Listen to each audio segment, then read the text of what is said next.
All right, after a long, unintended, long hiatus, we return to where to from here.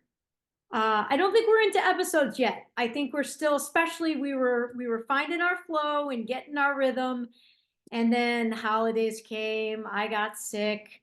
Yeah, so I don't know, and we lost our rhythm. So we're gonna find it again, and we're still sticking with our title, "Where to from here." We both like that, and we're just gonna keep going and continue to make it up as we go.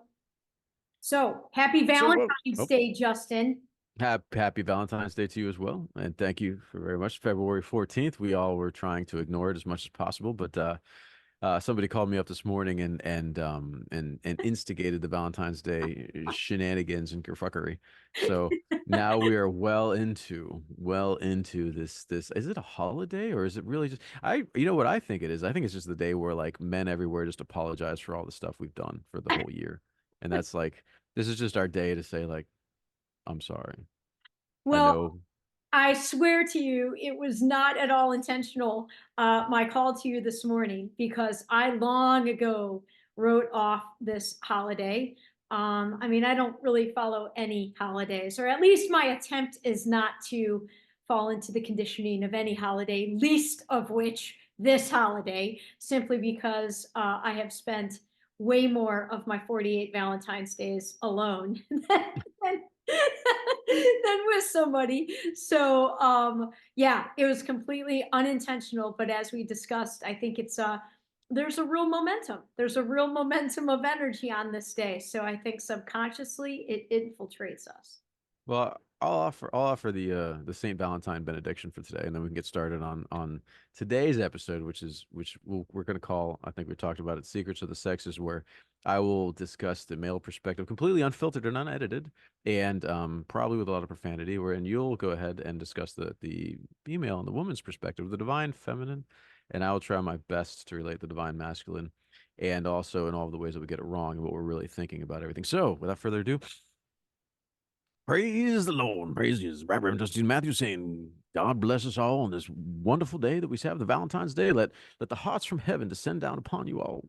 Let it fill your heart with power, with wisdom, and with love. From us here at Where to From Here to all of you out there. And granted, you might have gone out, you might have gotten roses, you might have gotten Hallmark cards, you might have gotten everything that you should get. But without these words of wisdom, you have nothing. As the Bible truly says, without love, you have nothing. So, here's to loving all of you. Thank you. Amen. All right, that's an excellent introduction to a topic that um, could trigger, potentially trigger, maybe not. We're not Hopefully. intending we're not intending necessarily to trigger people, but this is one that I don't know. I personally humbly believe that one of the biggest high level themes, I guess we could call it, or issues. Uh, I don't want to say plaguing our world, but I kind of feel like that our world is facing is not only what I consider to be perhaps an imbalance of energy between masculine and feminine, but I actually think it goes deeper and more nuanced than that. I think it is a matter of acknowledging that there's a lot of wounded feminine energy and a lot of wounded masculine energy running amok on the planet. And we don't even really have discussions about what healthy, sort of the difference between healthy or divine feminine versus wounded feminine, or healthy divine masculine versus wounded masculine energy. And or we don't even really acknowledge that all of those are contained in each of us. I think we have been conditioned to oversimplify it and think that all women dominantly have just feminine energy and all men have dominantly just masculine energy. And I certainly, in recent years, certainly on my spiritual journey, have learned that this couldn't be further from the truth. And I just don't know that we've got, I personally don't feel like I've heard a lot of discussions about the masculine and feminine analyzing it from all of those angles and through those nuances. And again, admitting that we all have them contained within us. And then I think what has also been done, as we have mentioned in previous episodes, is we've also got part of what we call the mainstream agenda, the deep state agenda, with one of their big issues being this, the further convolution of it all with the trans, the big trans agenda, and mixing things up even more. And again, that's nothing against transgenderism. It just certainly isn't helping make anything any clearer. If anything, I feel like it's added an entire dimension or more of confusion to the mix. What do you think? Well, yeah, I would say so. First of all, there's absolutely a division. It's just getting wider between the traditional genders, male and female, and then also going back to, and then society plays a critical role in this as well, like what you're talking about. And I remember in the '80s, like when they, when yeah, you saw it in Hollywood, it was really being pushed, like the woman CEO, and we're starting to see that more and more. And they didn't allow the feminine into any of it. Basically, they just gave the woman shoulder pads and like a football player and sent her in there. And so like our system.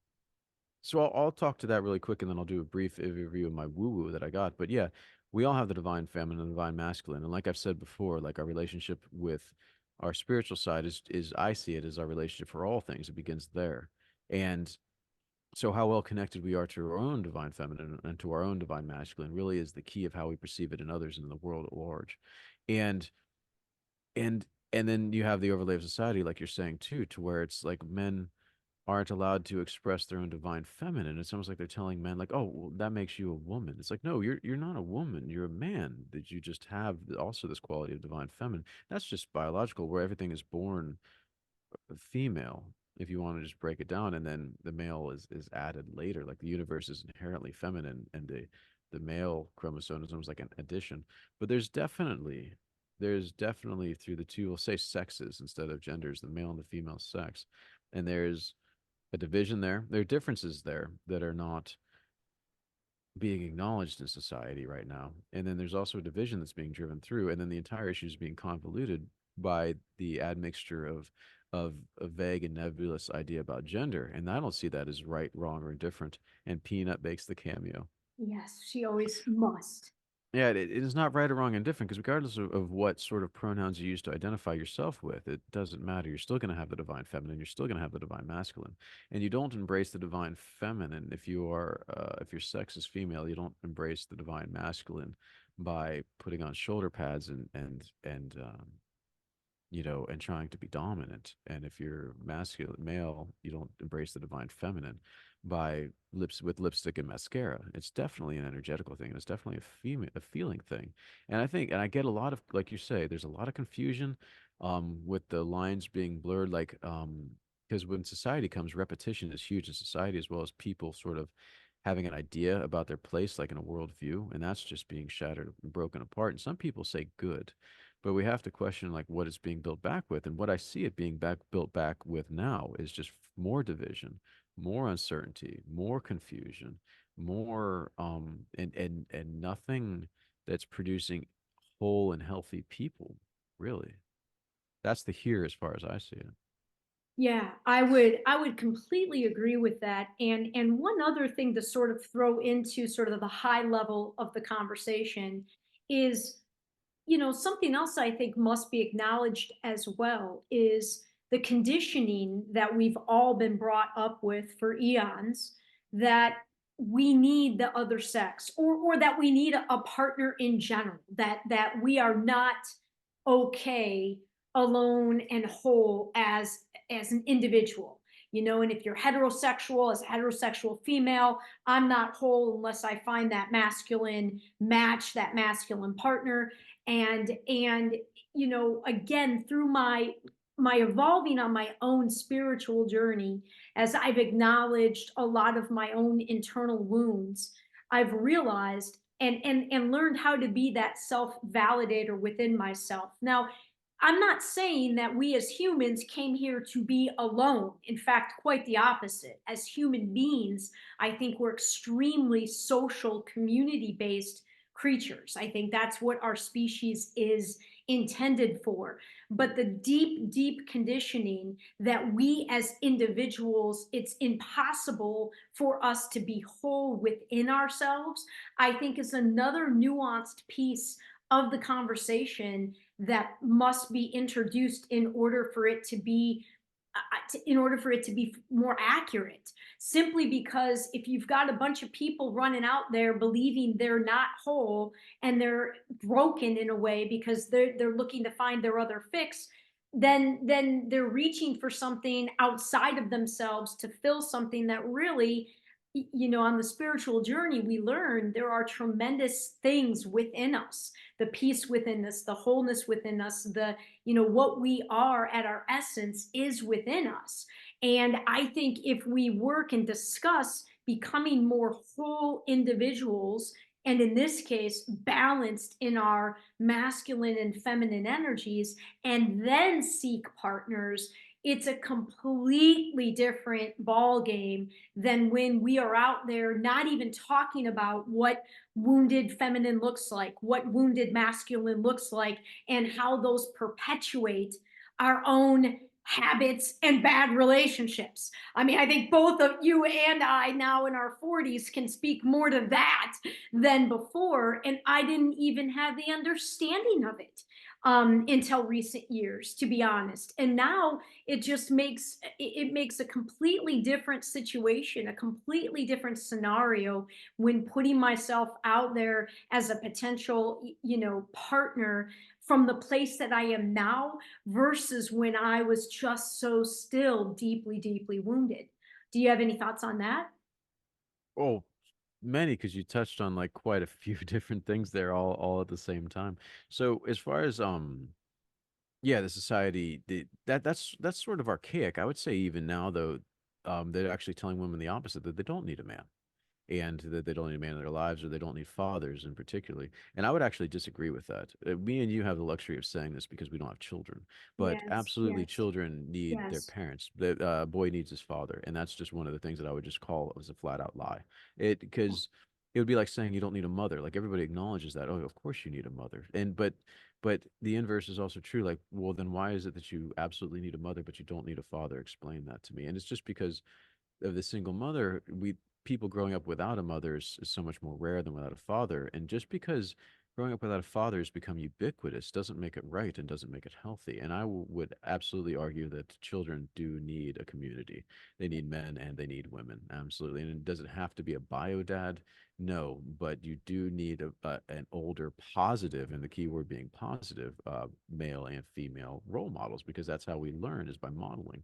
Now, as far as us, as far as attainment as individual people, we absolutely can be centered. We can be aligned. Like we don't, because nobody can give those things to you, right? Nobody can give you alignment. Nobody can give you satisfaction. Nobody can give you contentment. Nobody can give you peace or happiness. You do have to find those things all on your own. And then hopefully when you do find them all on your own, then you can find somebody to share them with, or a community to share them with, and all of the rest.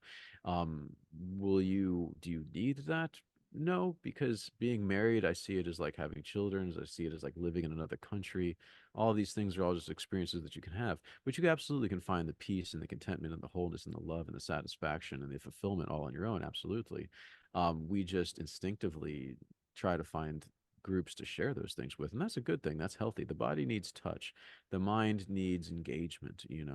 Our thoughts do so much better when they have a forum to be discussed in. Like all of the, we are definitely social creatures, and we have that part of our mind. But even if you look at it biologically, the part of our mind, like for self-attainment, like when we're alone, there's a totally different part of our mind that's activated, and that's like the critical thinking part, as opposed to when we're in a group. There's like almost like a social part of, like a herd part of our brain that is activated when we're around people. So it's two totally separate things, and I would say we need both.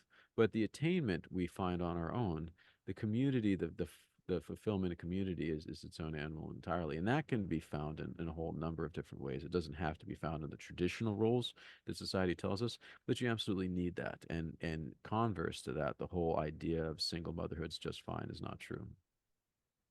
Yeah, I would totally, that is a great clarification to make with regards to yeah, acknowledging that neither of us have, I mean, you have an adopted daughter, but neither of us have biological kids. We haven't been married with children. I mean, I've been married but did not have a child. And I grew up as a child of divorce, and I can wholeheartedly say that that had very lasting, damaging ramifications. And I mean, nothing that my parents intended, of course, but it absolutely, positively was. And it was at a time before divorce was nearly as common as it was.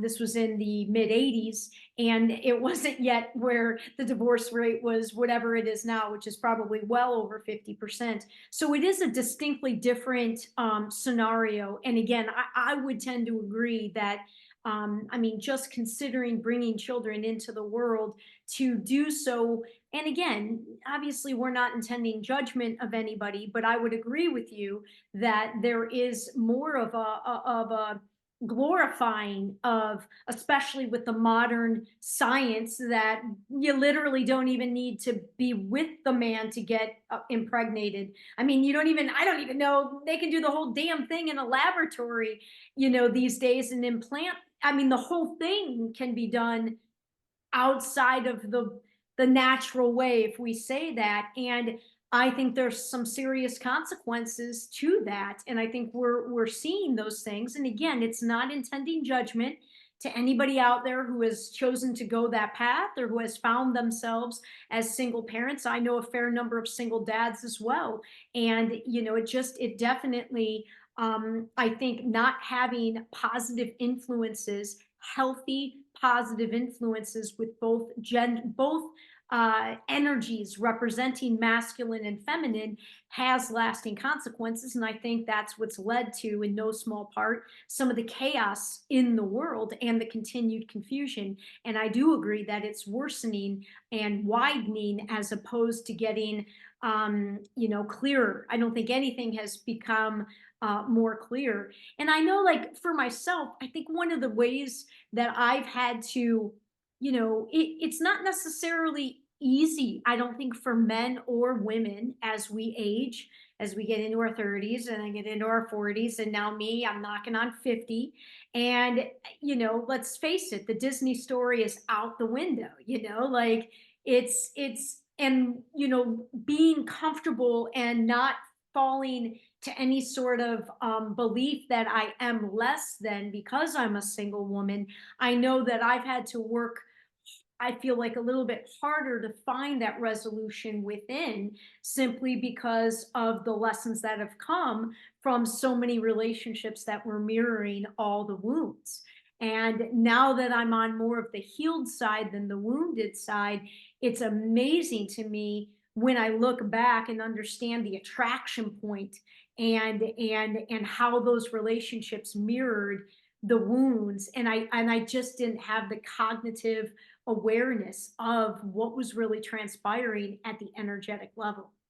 Well, yeah, exactly. And you just basically brought it back to start by everything that you just said. And this is what where I was driving at the entire time. So I say, like, our relationships begin within ourselves. We all have the divine feminine, we all have the divine masculine, and then it works our way outward, and children model. And so where I see the here's right now is, like I said, we have the confusion, we have basically a poor model.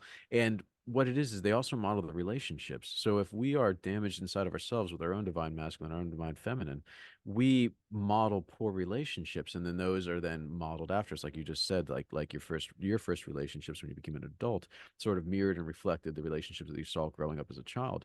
And so I'm not arguing at all for the nuclear family or the traditional family dynamic.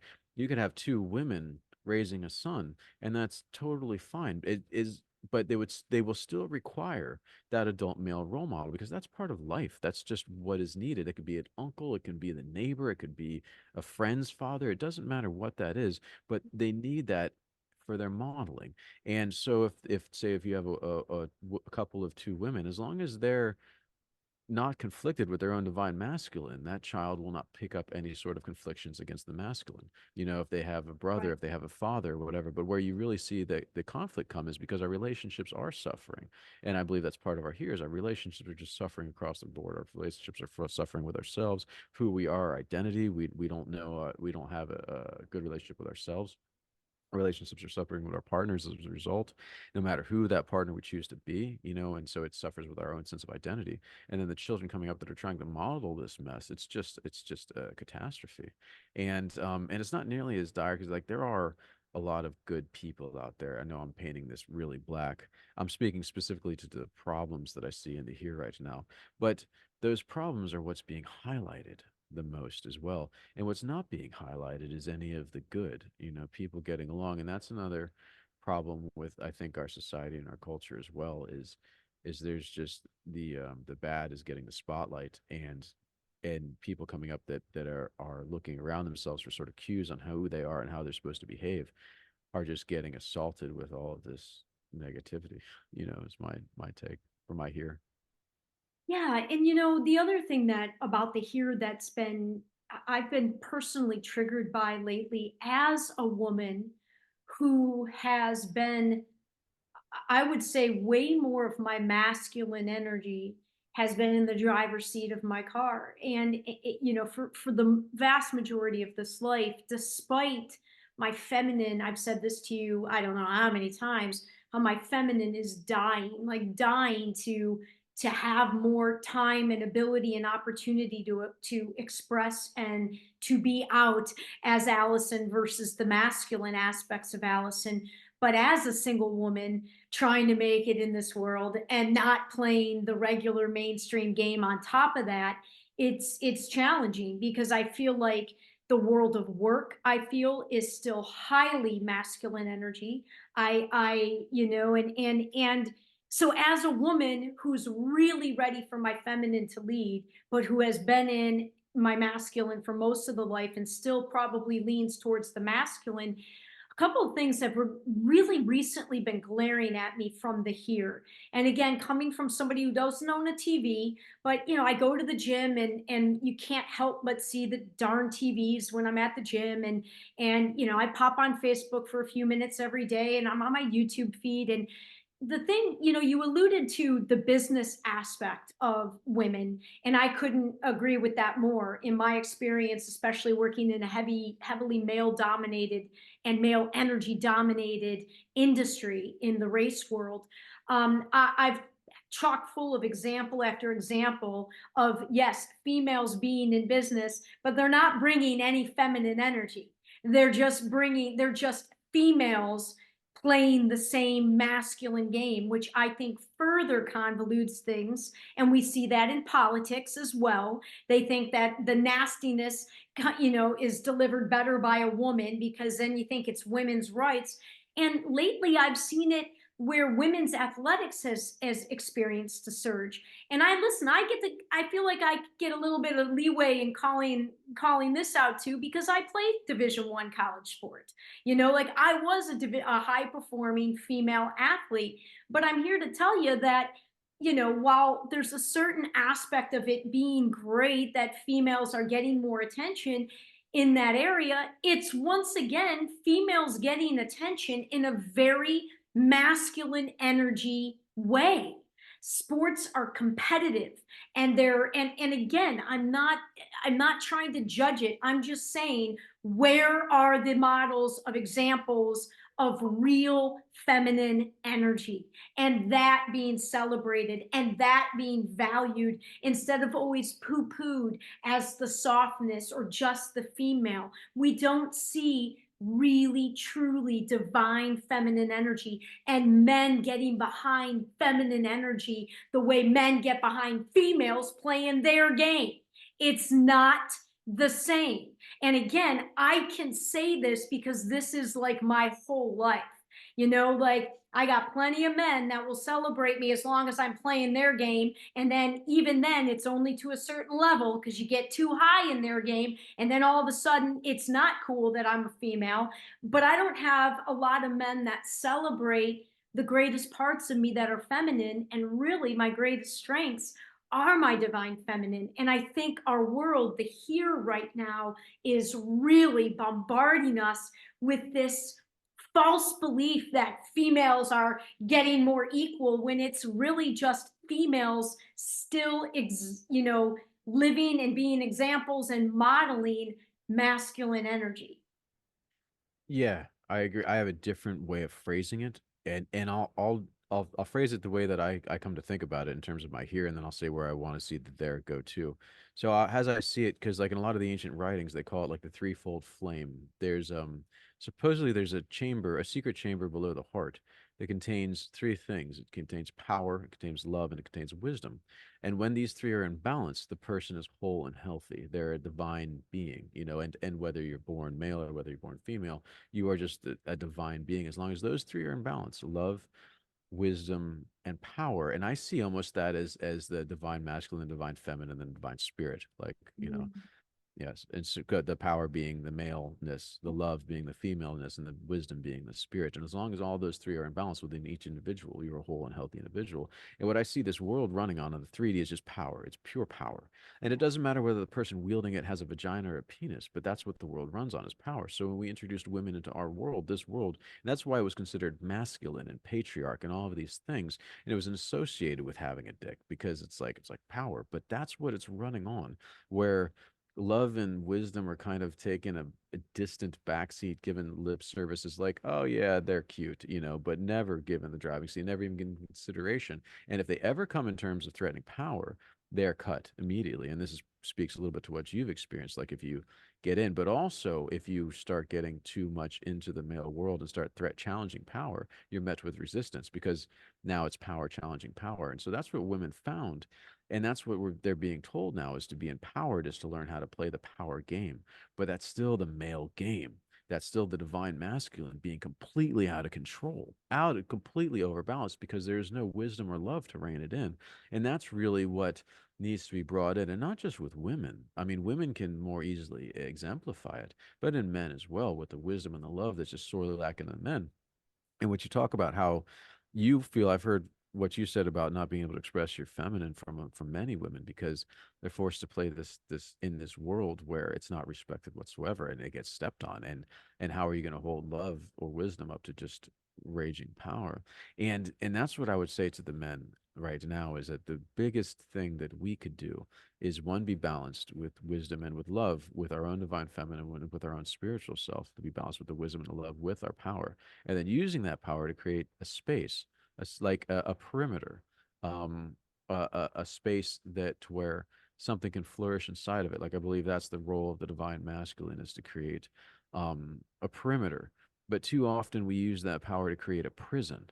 And then we set ourselves up as prison guards, where we almost try to keep the divine feminine trapped inside of it. We do it first and foremost with ourselves. Most men do this with themselves, like they build the walls around themselves and they become the guardian, the guard.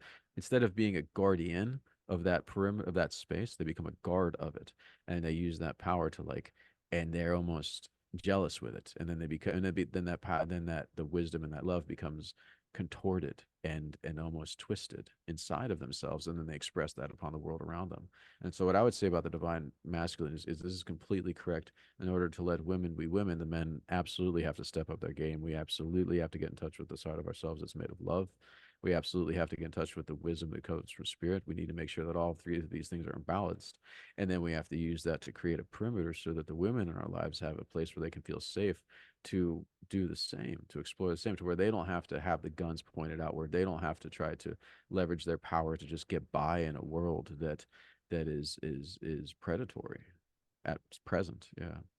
Yeah, I definitely agree. And that's why it's like I feel like the whole conversation is in gray area, where it's not just black and white or one side or another, because just as much as I was speaking earlier about being able to be that content with these whole energies within myself, there is absolutely positively no doubt that I think all of us would be able to be, again, speaking it more as single individuals as opposed to an individual that's part of a family, because that's a different dynamic.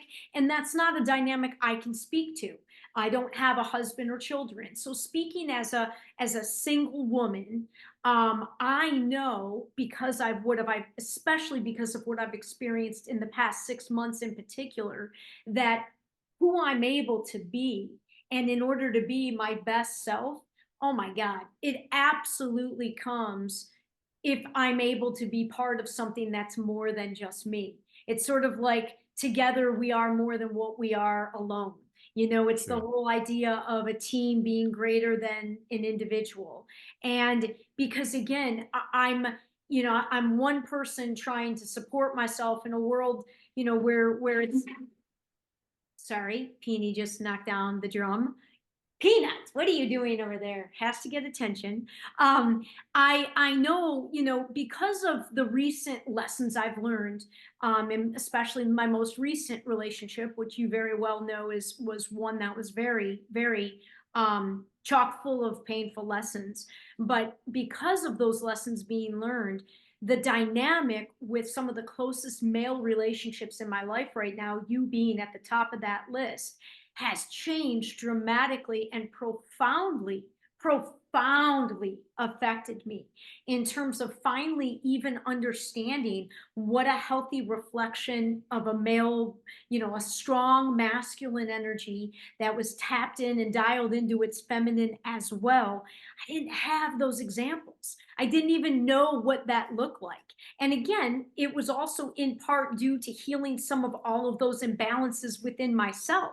Arguably, I had to heal those within myself before I could begin to draw in the relationships and see the reflections in others. But I know that particularly there's three men, two of you in particular in the past 6 months that have profoundly allowed me, from my own perspective and assessment, to expand, to grow, to step into greater versions of myself simply because of the unbelievable reflection that I've been in modeling of healthier masculine and feminine energies through a man. That I just, it's almost like, I don't know, like it had to happen that way. Like I had to have that experience through a man to be able to help me fully heal, fully learn the lessons, fully emerge into a more complete version of myself, if any of that makes sense. Well, yes, it makes perfect sense because we sort of treat the world like what you said in the beginning, how your relationships when you first started dating were modeled off of the relationships that you grew up with. That never ends. That just continues. And so it's really like healing the relationship with your own divine masculine through the lessons that we learn, sometimes good, sometimes bad with other people. At least that's the way I've learned as well. Like I'm still waiting to have a glowing, healthy, positive relationship of my own. And these the things that I'm talking about right now, I've learned from the school of hard knocks, from seeing my own poor behavior, seeing the times when I was jealous, when I was controlling. Like because there's a huge difference between control and and corralling, right? Control is when you tell your partner what to do. Corralling is when you see that they're getting a little bit too drunk and maybe they might not want to have the memory of dancing on the tabletop the next day, and showing everybody. So it's like, all right, honey, it's time to go. So corralling, yes, control, no. And that's the where the wisdom and the love comes in. You know what I mean? And not just being about power. And yes, I've I don't know how to put it.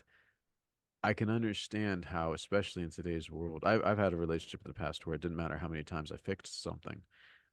Every single time something broke, she would be like, "You can't fix that," and I'd fixed the last 100 things, and without failing, you know.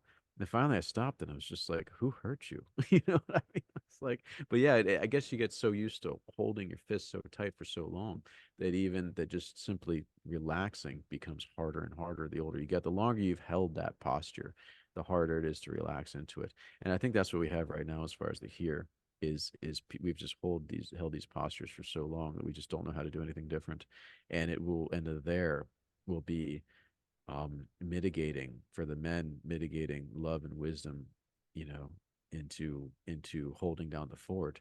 And for women, it will be noting when somebody does have it, does have your back, and does have it covered, and just being able to relax into that, and allow your love and your wisdom to come in and exist in that space that's being provided by someone else. And it's because I've seen this energy in the drum circle as well. I've seen this where I get this idea from is because I've seen how this energy works in community.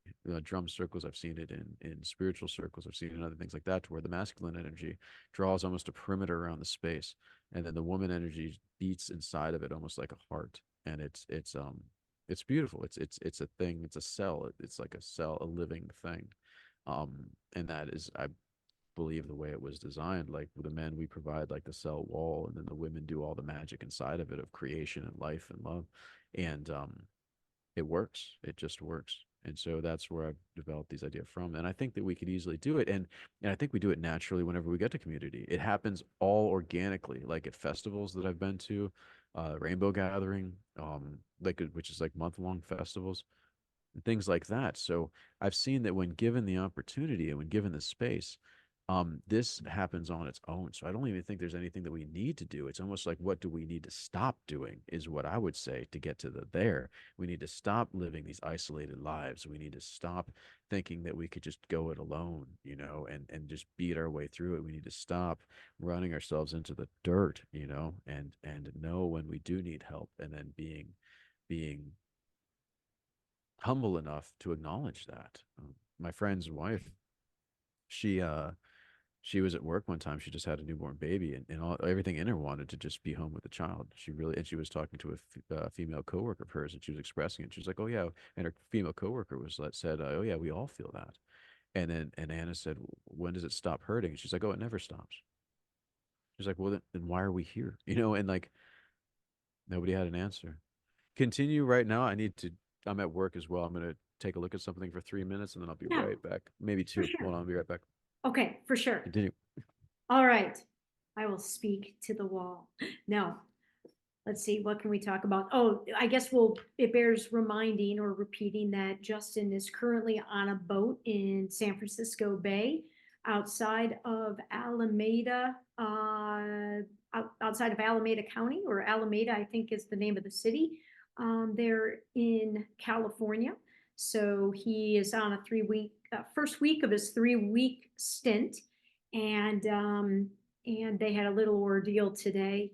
We were actually supposed to record quite a few hours ago, and he had to handle something. So we were determined to get this recording done, though, because it has been quite a few months. I think we're knocking on 3 months since our last recording. And I'll tell you, I definitely, and I will speak more to this. Oh, there you are.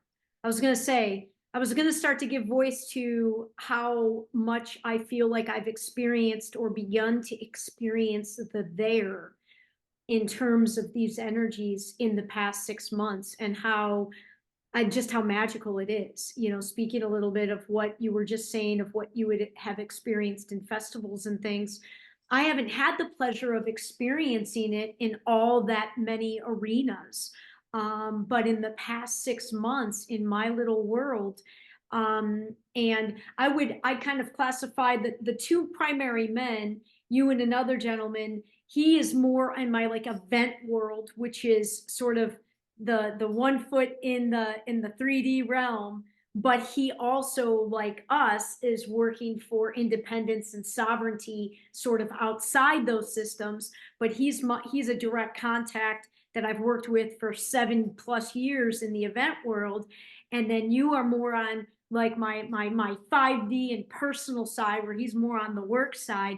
But together, the relationship and dynamic with you guys in the past 6 months, and then what we've been trying to bring voice and energy to in terms of real projects, has given me the greatest glimpse yet that I've experienced of this whole package. And then seeing it both in work and in more social environments. Now, in the 5D, I find that hard to separate, but we know that we're bridging from sort of the 3D where there's a pretty clear line between work life and social life. In my there, that's all blended together, but I have experienced the healthiest, unprecedented exchanges and reflections and lessons and continual up levelings in the past 6 months as it pertains to masculine and feminine energy, then I think I feel confident in saying than I have up until this point in my life. And it's definitely possible and it's definitely spectacular. Oh yeah, I'm ready and looking forward to it. Well, like I told you, that was the whole purpose behind getting the RV, buying land. But now I think now I'm going to go looking for intentional communities, and I want to live with a community because I feel like I'm ready for that. And this yes, the secrets of the sexes, I believe ultimately, and I would like to revisit this topic much more, but for specific and nuanced issues. With this one, I just want to cover the basics as far as how I see them. And I think that how do we heal the gender gap? I mean, the division between the sexes, how do we heal that? I think it's the same way as how we heal the planet. We leave it alone. Like I think humans naturally do this when left alone. Like the environment, how do we heal the environment? You leave it alone. The environment is fine. Like any plot of land left uneffed with enough comes right back. Any piece of ocean left uneffed with comes right back. How do we correct all of the problems with our food? You stop effing with it. You stop dumping pesticides on it. You stop effing with the cows. You take a cow, you let it eat grass. When you're hungry, you go get steak. That's how you feel like. And so this community, this is one of those areas as well to where it's like we're all just trying to be forced into cities and forced into globalization. But honestly, that is the problem. And I do believe that if community, if we were to select for community, just each in ourselves on our own individual level, all these things would come back. The division between the sexes would heal. Men would be able to feel like men. Women would be able to start being able to feel like women. You know, people would stop being so scared and run down and distraught and and stretched so thin. You know, so this is one of those problems. Like, there's two series of problems. Like one type of problem, you know, absolutely you need like you know, you need education, you need activism. This is one of those other problems where really it's like the problem isn't what, you know, it is what we're doing. We just have to stop it. You know, we just have to stop doing that. And it will correct itself. It's bent out of shape because of the pressure that's being actively applied to it. If it was just let go, it would float to the surface on its own, I believe. Yeah, I would tend to agree with that, for sure, in terms of the external pressures that are being imposed upon us as societies and on us as in gender specific areas and things like that. But I also think I feel like I'm always the one that that brings this around. Like I also think it requires some just greater self awareness and looking within ourselves because I think sometimes we are the ones that exert this onto each other and we project our pain. So yes, there are external forces, there is an agenda and us, you know, the they out in the world that are trying, the globalists, the billionaire globalists that are trying to gain control of the entire planet are definitely exerting pressures, and it's, you know, using our media as we've talked about before, to influence us in those ways. But it's also, again, gut checking ourselves into what degree we're projecting and we're causing harm to the people in our own lives, as opposed to examining within. You know, like if you just do a basic search on Google Images, for example, for masculine and feminine, like wounded masculine, wounded feminine, it'll pull up. In fact, I printed out a couple of them that, you know, have great lists that succinctly sort of describe words and characteristics and short phrases of these energies that all of us, I think it could behoove all of us to take a look at one of these lists. Maybe we could go over a few of the words in today's episode as part of the high level look at this issue, but really getting honest within ourselves and understanding when we're the ones exerting some of those pressures and pains onto one another with our projections, as opposed to looking within and where these wounds, and it's mostly identifying the wounds, but it also behooves us to identify the healthy parts so we can accentuate and model more of the healthy, but also understand what the wounded feminine looks like out in the world. Because again, it made a lot of sense when I finally like looked at one of these lists for the first time some years ago, but I don't know that I could have named those things even 4 or 5 years ago. I really don't think I could have. And had I looked at this list 10 years ago, it might have saved me some of the harder lessons that I was learning just to kind of do a personal inventory. I think would really help as well. Yeah. Well, you know much more about that than I start the first therapy session ever next month that I've ever had in my entire life. So I'm finally coming around to this viewpoint that yeah, like everything that I'm saying right now, that I need help as well, that I do need somebody to talk to, that I do I'm not an island and all of the rest. Because it is true, we do externalize our internal conflict absolutely time and time again. And I'm really committed to this idea to, even if I don't find one, to being capable of having a healthy relationship. So I do not want to die without knowing what that is like. And these are just the things that I've learned and the things that I've witnessed. And you are correct though too, because like where is that model for that healthy relationship in our society today? Where does it exist? And I look around and I don't see it, you know. And so anywhere that we can learn about ourselves and about trauma and about healing absolutely is as far as I'm concerned is all good, you know. Any kind of therapy is all good. Where you just have to be careful where you get your advice from as well. But that's that wisdom portion. That's that wisdom thing, is knowing where to get your advice from.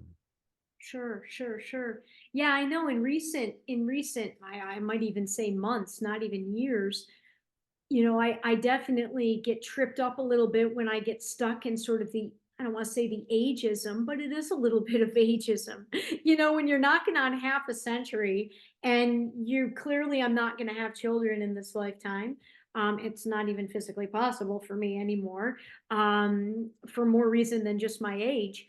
But it's also a really strange experience to, this is to your point of still really longing for that relationship that I think a part of us all dreams about when we're a little kid, like, I mean, again, it's sort of conditioned in us, but I also think there's an innate part of us that does, yes, in community, but then that hyper focused community of a unit, of a partnership, of that one person that's your cheerleader that brings out the best and you bring out the best in them. And it's such a weird thing to finally be in a place where I'm like ready and able to reflect, to be that, so that I can find that inner reflection. But then to be at the age that I am and then stuck in my ways, like it's a whole nother like aspect of the conversation, in some ways, because I mean, there's a lot of truth to, we kind of get stuck when you've spent most of your life single, because even in the relationships I've been in, they've been those relationships where I actually feel more single than in the relationship than if I had been single. So, I've spent most of this life not in that kind of relationship. So now, it's like, how do you even make that work? Because again, where do we see the model stories of that? Like most men my age are not going out with women that age. They're chasing women that are, 10, 15 years younger if they're single. I mean, you just, there's so many other conditionings and things in society. So, and I'm not one that I try not to go after or force anything. I mean, I really do trust in divine's plan and divine timing. And, if it's supposed to happen, it will. I'm not going to go out looking for it. I don't have the time or the bandwidth to do that right now. But it is another layer of it that I find, I don't want to say it's cruel, because it's like, oh, great, thanks, thanks. Now I finally get to the place and I'm, 48 years old. Like, who's going to want a crusty 48-year-old, Oh man. Well, here's the point of the conversation where I say, those would be not be the words whatsoever what I would use to describe you. And you know this. You know this. I don't know if you're fishing for a compliment, but if you were fishing for a No. compliment, I gladly extend one. You absolutely are not a crusty 48-year-old. No, And well, you but you know feel this. like You it. know I this. mean, Yeah, I okay, might feel like it sometimes, but you like, absolutely know this. yeah, I go to bed with my hand braces, my night guard. I'm like, oh my God, there's no romance in this. So it's a whole nother layer of the conversation, but it does feel really empowering to finally be at that place when there were many, many years, if not decades, that I, genuinely didn't know if I'd ever get to where I am right now. And it's like that mixed bag. It feels really great to be so solid on my own, and but it doesn't mean that I necessarily yearn to be alone, certainly not without a community. And both of those things are challenging, right? Because we don't see community falling off of trees right now in the world.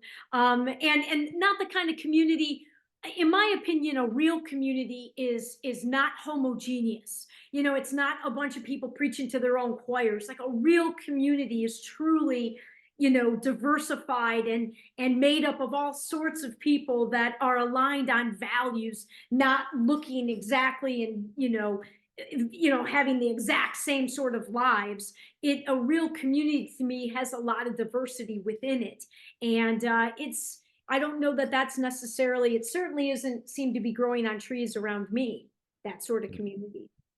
No, but that's what community used to be. You know what I mean? Small Yeah. town community. That's what it used to be. Like, yeah, people were joined together by a common history, a shared ancestry, shared place where they lived and lived for generations. And like, yeah, shared personal history, shared collective history and all of the rest. And that's all fallen away and nothing's really come back to replace it yet. And the communities that are being formed, you're right, they are being formed around like these microcosms and they don't have that diversity and really when a community is strong is when it does have that diversity. You're completely correct.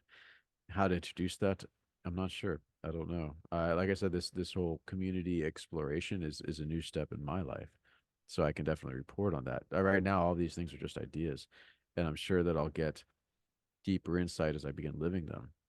And as far as to the personal aspect of this whole thing, you are absolutely not a 48-year-old crusty person, and you know that. You don't have to say that, but if you do, but yes, absolutely not one way or another. I am coming up. I will have watch change here in another 23 minutes.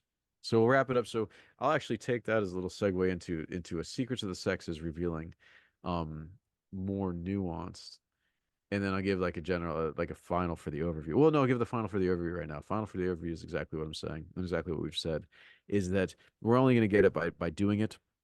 We all have to collectively set the intention for healing ourselves and then healing the people around us and the relationships that we have around us. And we have to first and foremost set that intention. And when we all set that intention as a group, then we can begin forming community, with that being the intention, just healing, just living, and having deeply fulfilled and connected lives and interconnected lives. And it begins with us setting that intention. So I've set that intention. I know you've also set that intention. So anybody listening to this, I would say that's exactly where it begins, is setting that intention that I'm going to have a whole and healthy relationship first and foremost with myself, and then it's going to be branching outward, and I'm going to seek to share that with the community that I feel comfortable with, that I feel drawn to, that calls to me, that speaks to my soul, and expanding on that, and as I form those relationships, healing myself as well, as we stumble our way through that, because that's really what life is. You know what I mean? Life is not working your 9 to 5 and then hiding out on your condo binging on Netflix. I mean, it can be, but that's the way it's going, and I know that's the way the globalists want to see us doing in our own little 15-minute cities, but that's not life as far as I'm concerned, and I don't want that. I want a community where everybody's gathered to be whole and healthy together. Couldn't have said it any better. Yes. So secrets of the sexes. What do women look for in men then? And what are women look for in men? And what are big, just absolute no's, hard no's, full stop, ain't doing it. And I'll share the male perspective next. For this episode, you want me to answer this now? Yeah, because I got like 20 Okay, minutes left. all right. Let me More be 11 minutes. all right. Well, okay. First and foremost, let me say I'm not sure I'm the answer. I certainly don't think I speak for the I speak just for this woman, not for all women in general. I would never claim it to because I don't know that I'm necessarily a normal type woman. I'm not sure. But I would say that I think oof, man, it's well, see, this could explain why I'm single. I can't even put into words what what I'm looking for. You know, I think first a what I'm looking for, what I find in other women that are close to me, obviously the a strength, strength in of confidence in a man. They're confident in who they are and what, regardless of what it is, just confidence and walking their own walk. I definitely feel that a man that's controlling is a definite turn off. A man that gets threatened by a strong woman, or a woman that is independent, a woman that has her own opinions, a woman that can take care of herself. It's kind of a tough thing, because here I claim to want to step into my feminine, but is that, it's a tough balance. I think it's really just a man that's strong in himself, committed to walking his own walk, and able to hold space and celebrate a woman that is, a strong, that is strong in her own, that's able to stand on her own, but can also see and how to delicate. I don't know. I think we strong women, we're kind of a handful. Like a lot of the strong women. I mean, it is though. When you've kind of held both sides, like, I mean, I'm a homeowner. I'm like, it can be kind of a handful, because now it's, to be honest, it's challenging for me to trust, to let down some of that guard, because I have not had a positive, intimate male relationship. I've gone a step further with close friendships with you and a few other men in my life that have allowed me to feel safer and to come out of my more of my feminine. But it's a totally different ballgame when you start talking about like an intimate relationship. And having never had that, I really can't speak to, and I know I'm doing a horrible job of answering this question, but it's a handful, because especially at this stage in my life, especially given that I tried this in my most recent relationship, thinking it was the safe one to do these things with, it couldn't have been the worst call. And it was extremely damaging. And that's one of the things that I've often said. I'm like, I don't know that I'm going to have the trust. I don't know that I want to take that leap because there's trust is that magic word.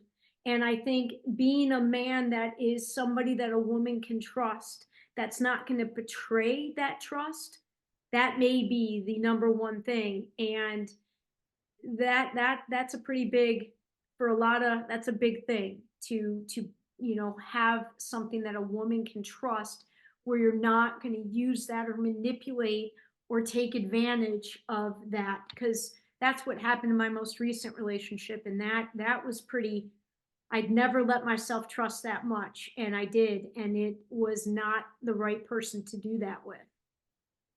I could see that. And I could see how that would be the necessary foundation for the relationship, is that trust, Yeah, and how to build that trust in you, and having the qualities to build the trust, and having the qualities to deserve the trust, I guess, would be the thing.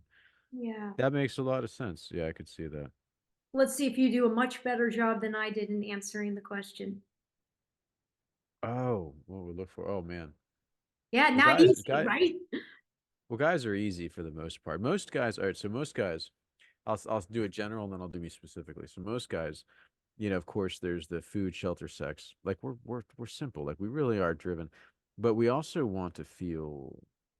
What actually is stronger than the sex instinct is also the hero instinct. As long as the guy himself is not broken in some way, that where they're insecure, like to feel needed, to feel appreciated, to feel like there's something that we can do that nobody else can do, or at least can't do it like quite the way we do. That there's some unique quality.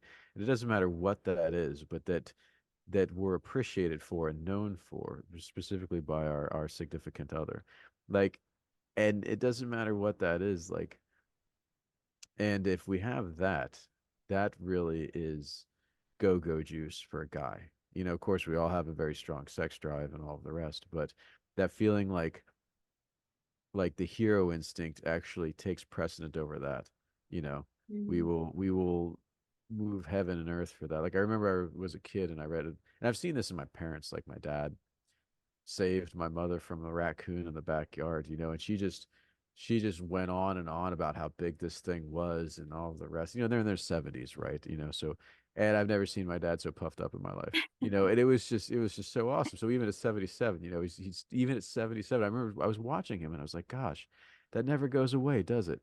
Even if we're like pushing 80, we still have that desire to be that hero instinct, that desire to be of service, that desire to be valuable, that desire to be able to do something that they can't do and that it's appreciated and understood. Not as like a ha ha ha little woman, ha ha ha, you need help with that can of soup, or whatever, but like it doesn't even be how it is. It's like just something, even if something just stupid that we do that tickles your pink or makes you laugh, like as long as we have that thing. And if a guy thinks he has that thing, he will do it to the day he drops. You know what I mean? Like I swear to God, it's like we're all idiots. Like it's ingrained in all of us. We will sort of do it. And I remember being a kid, I read that story, The Black Pearl. I think we all had to read it in class. And the mother is speaking to her child about the father, and he's going to town to try to sell this pearl that's just been nothing but bad luck. And she says, and the kid is like, why don't we just throw it away? And she says, because he's a man, that means that if he wants the mountain to move, he will throw himself against the mountain until he's dead, and whether the mountain moves an inch doesn't matter. And that always struck with me. Even when I was a kid, I was like, I feel that. That's what being a guy is like, almost like we're all have our own little inner Don Quixote. And we'll chase off after that windmill, and even if it kicks our ass, it's like we'll go down fighting. It's like, Mhm. and as far as me personally, um, I I saw a sticker that said "Crazy Stay," like instead of Namaste, it was or Namakre or something like that, where it basically says the crazy in me sees and acknowledges the crazy in you. And I've always been a little touched in the head. And I can walk into a place and I'll automatically see someone and know if they are like, I'll just know. I'll just absolutely know. I can just scan a room and be like, ah, you're There's crazy my too. crazy. You're crazy too. You know what I mean? Yeah. Yeah. And I'll just feel like even if it's just walking by. And and so those are, oftentimes just end in friendships, but that's actually what I built mine on, which Mm. is also probably why I've had so many like destructive relationships. And like I've been shaking my head so much in the past, like how the F did I get here? Like why don't I ever just find a nice normal girl? You know? Well, crazy is interesting though, right? I mean, crazy is sometimes a little too interesting, but I get it. I can get that attraction And it to has to. Like I yeah. grew up questioning whether things were real. I grew up questioning whether or not I was awake, like looking around, trying to figure it out. Like, am I asleep? That's how I first learned to like lucid dream at will. It was like actually like every so often I'd be like, am I dreaming right now? And so when you just live in that sort of headspace, you need crazy people. Like, because I'm not talking about the weather or sports. I don't even know who was in the Super Bowl. You know what? I know. Yeah. I know Yeah. that came and went and I barely even knew who won. Yeah. Yeah, it's I definitely have spent a lot of time imagining the there in my lifetime of this particular thing. And it's just, just somewhere and to be able to be, I mean, and like I said, and I think this might be a great way to end it, like I know just as a personal thank you to you as being one of the men in my life right now that I'm able to be, I mean, we don't have obviously an intimate romantic relationship, but it's one of the most intimate relationships I have. And I tell you all the time, I'm able to be the best. I am one of, like, I dare say I'm the best because of the dynamic of our personalities, our intellect, our, how we both see the world right now, all of these things together, where we are, I'm able to be the best version of myself with you in a way that I really can't be with hardly anybody else. And even with the women, the short list of women I'm able to be that with in my life, it's still really different to finally have a couple of men in my life where I'm really able to be this and feel safe and not feel like it's going to be taken advantage of or manipulated or abused, because it has been in the past. And I'll tell you, when a woman does find that, even if it's just in a friendship with a man, it's pretty fantastic. So that I have with you, and if that's the pinnacle of what I ever have in this life with a man, I will consider myself lucky and fortunate. Thank you. Thank you very much. I truly hope that that is absolutely not, but I hope that you have not plateaued whatsoever. I hope that there is definitely Everest to be climbed, but I do appreciate that. Thank you. I do. I really do. That does mean a lot to me. Because for my part, you're one of the few people that I would say that I trust implicitly. And I don't have very many of them. And trust has always been very difficult for me ever since I was a child. And yes, I do trust implicitly. I would never think that no matter what you said or did, that you would ever intend me harm at all, ever, and that if anything was ever to happen, that it would just simply be a question of miscommunication. I would never assume that you did not have anything but my best interest in heart, and that is rare. That is exceeding rare, and although, and I don't think it should be, but I guess it does take an exemplary person. I do feel I do see you as an exemplary person, and thank you for that, because at least, like you say, at least before I die, yeah, we might not have to know what it's like to lay next to somebody that feel, but it's at least good to know that yes, that there's somebody in my life that I feel like I can trust body and soul, that I would Yeah. never have any harm. I would never think that you ever Yes. meant me any harm, or we're double-sided about anything. Your integrity knows no bounds as far as I'm concerned. So, Yeah, and so that's yeah, and I'm glad that you do feel, because you that does also as well bring out that in me, the best in me as well too. yeah, So thank you for yeah. that.